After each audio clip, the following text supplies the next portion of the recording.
What's up, guys? Welcome to Vintage Genetics, where it is all about classic bodybuilding. And today it's time for a Q&A. I'm going to split it up in two parts so the video won't be too long. So there will be two videos, part 1 and part 2. So let's get started. The first question by The World Turning. He asks, which kind of exercises make the back thick? I love a 3D back, but I don't know which kind of exercises are suitable for back thickness. Well, generally speaking, for back thickness you want to do rowing movements. You have two types of movements for back. You have pull downs and you have rowing. Pull downs are generally for the width, for the V taper, and rowing is for the thickness. So barbell rows, T-bar rows, dumbbell rows, seated rows. But there are also hybrid exercises such as the V-bar pull down, which is a narrow grip. You pull it down like this, but as you can see it's kind of like a row because you pull it down under an angle. You don't pull it down straight, so that works both the width and the thickness. But if you really want to work on the thickness, do all the rowing exercises I mentioned, especially the good old basic ones such as the barbell rows, the T-bar rows, and stuff like that. Next question by Robert Blacks here. Interesting. Hey buddy, thanks for answering my question. Helps a lot. I thought I heard you say you were gonna be competing again maybe this year. If so, are you gonna compete in the States? And my lifting question is, well, let me answer that one first. Yes, I will be doing a competition. It will actually be in Europe this year, but next year there is a very possible chance that I will be competing in the USA. It just depends on how good I will do at my upcoming competition, but a lot more information about that very soon. About his lifting question, I work hard in the gym religiously 3 times a week, sometimes to the point where I feel nauseated, but I've always heard that when you work out you should feel sore the next day. I rarely am. I notice some small changes but hardly sore. Am I not doing it right? Well, there are two things happening right there. The reason why you feel nauseated could be because you simply haven't eaten enough, or the break, the time in between your last meal and the workout is too long and your body is simply craving for nutrients. In evolution, your body is basically telling you signs. If you do hard work, hey, stop right now, you're burning energy and we don't have that much energy to spend. And being nauseous is one of those signs. And in terms of not feeling sore, don't worry about it. There are ways to feel sore by changing up your entire routine, but even then, it doesn't even necessarily have to happen. I haven't felt sore in the last couple of weeks, at least not that much. Only, for example, when I do legs. I actually did legs yesterday, and right now I don't really feel anything, except when I do a bodyweight squat. Then I do feel some muscle ache deep inside the muscle tissue, but other than that I don't feel much. But I do definitely make gains, so don't worry. Being sore is not really a way to tell if your workout is done right or if you worked out hard enough. Just make sure that every once in a while you change up the exercises. If you are plateauing, for example, at the bench press, start with the incline bench press next time instead of the flat bench press. Stuff like that. Next question by Cedric Gunter. Will there be any difference in fat loss when two exactly the same persons both eat in the same caloric deficit, but one person eats lower quality foods or does cardio fasted and the other person just after his training? Following the if it fits your macros principles, there would not be any difference, right? Well, I think you mean the comparison between someone who is doing who's dieting with pizzas, hamburgers, ice cream, but still maintaining a caloric intake below their maintenance so they lose weight, and someone who eats potatoes, rice, broccoli, chicken, stuff like that. Well, first of all, if it fits your macros, it works if you actually have some nutritional understanding of what you're doing. if you eat all those unhealthy foods every single day, you will miss key components that play a big role in muscle building and fat loss. You need the enzymes, you need the minerals, the vitamins. They all work together to make processes in your body happen. It's always very difficult to pinpoint exactly which deficit you get during which diet, but when you eat wholesome foods, the reason why you feel better eating them is because you get all these nutrients inside, and all the processes such as muscle building and fat loss happen. It's not just fat loss doesn't just occur at a steady state depending on just the calories. It also depends on a lot of other factors. Same with muscle growth. It doesn't depend solely on the protein, but also on certain minerals and vitamins that aid in the process of building the cell up or losing the fat in the cell. So it's a lot of different things that can play a role. And on top of that, you have the insulin response that is different to, for example, sweet potatoes with broccoli and chicken compared to a pizza. It's different, so the fat storage versus muscle building properties of those meals, even with the exact same macros, will be different. So keep that in mind. Always have a balanced diet. Every once in a while you can cheat, but don't do it too much, because you will only cheat yourself in the end.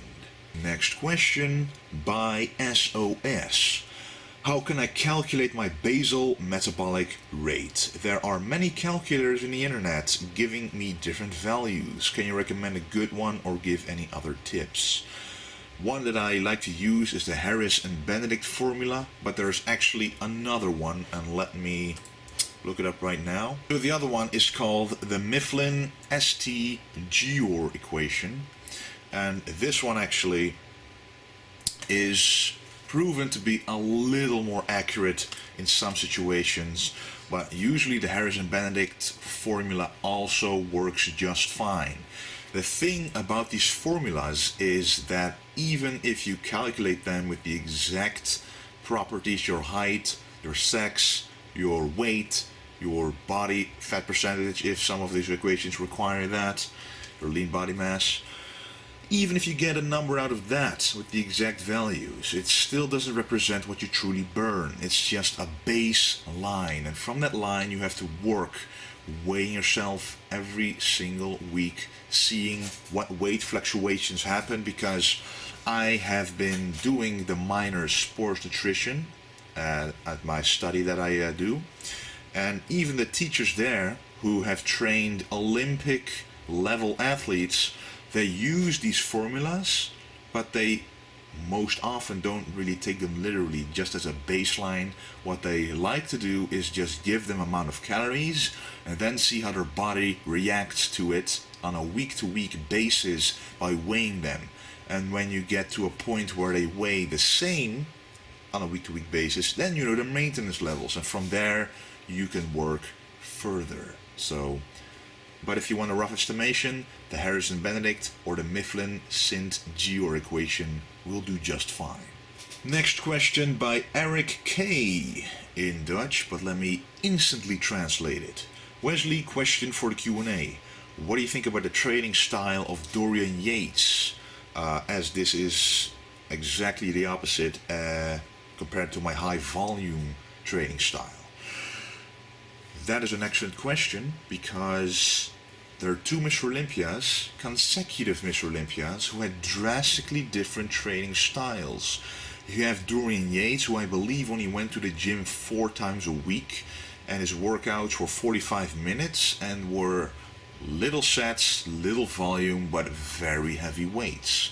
And then after him came Ronnie Coleman, who trained basically 6 times a week or every day of the week, and his workouts were 1 hour, 90 minutes, something like that, and he did a lot of volume.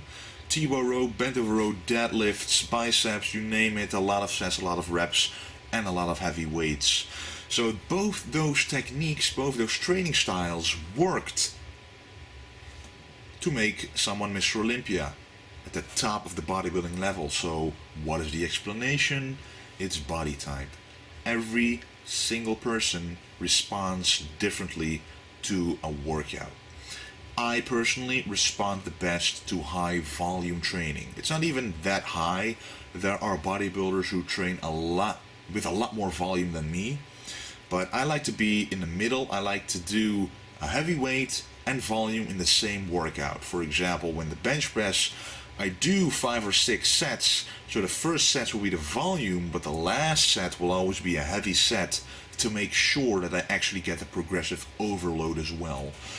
But with a guy like Dorian Yates, the intensity level, which is the most important aspect about every workout, was extremely high. So then those muscles actually had a reason to respond and grew accordingly.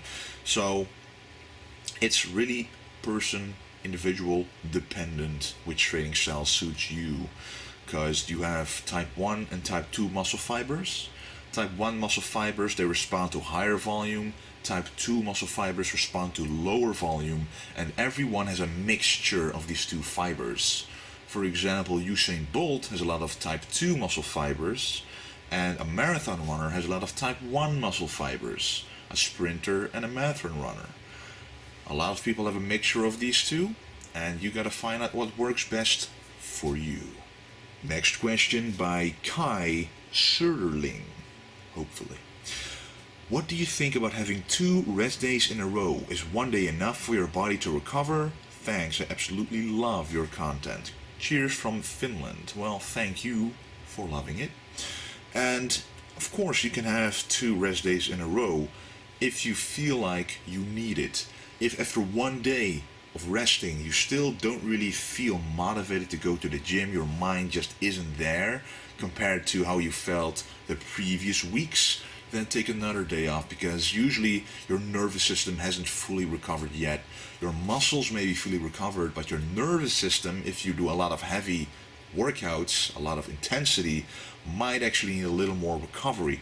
So some people need 2 recovery days in a row sometimes. Take a weekend off, for example. Personally, I take 1 off day, usually a Wednesday, and 1 other off day on a Saturday. So I usually train 2 or 3 times in a row before I take a rest day, and for me that works perfectly. Next question by Daniel Casimir. Why do you need on average 3 more hours of sleep per night than Arnold? And this is directed at me. Arnold slept, he said, for 5 hours a night because he didn't want to waste his sleeping hours on the rest of the day, because he was doing acting, working out, going to school, etc. So he had a lot of stuff going on, of course, other than bodybuilding. I personally sleep at least 8 hours, so that is 3 hours above Arnold. The thing about Arnold, though, is that he had very very good genetics. I don't know if what he says is to be taken literally, but he says he worked out 5 hours. What? 5 hours a day. Some say 3 hours, some say 2 hours, but he says 5 hours. This could also be the cardio, 2 workout splits on one single day, which he usually did. So it's not 5 hours consecutive. It's obviously portioned up throughout the day, but still 5 hours is a lot. And this tells you that he recovers really well. So he probably didn't need that much sleep. But for us, the average guy, we surely do need all those hours of sleep if we want the maximum amount of gains. Okay guys, that were the questions for part 1. I'm going to do part 2 right after this video. So if you're interested, check it out. And don't forget to stay golden.